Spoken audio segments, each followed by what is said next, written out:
对，另外的呢。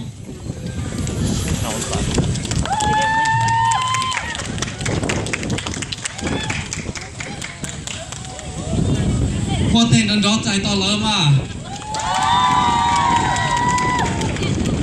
Thảo chỉ Amy 跟爹老说到天，要被từ judge 陶子，请叫黄亮被认了。Sunny Lau, thế Frankie ya cho nên nhó, họ nó chỉ nên chỉ lo sầu, nó theo.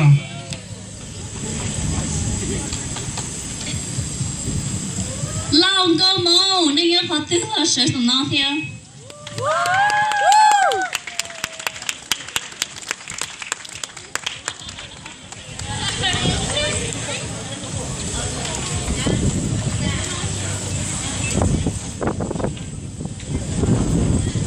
Thái thua chú nên gì là sống nó theo.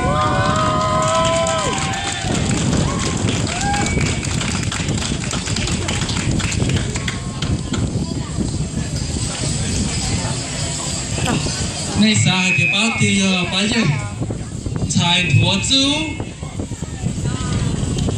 lo gom hông không cao thì chia không có tên con chó có là cái ba competition.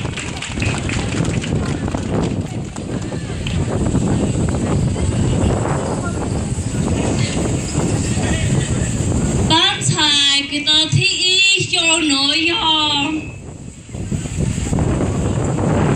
Tôi đã chọn mà mình đã chỉ cười hấp bố tiêu này.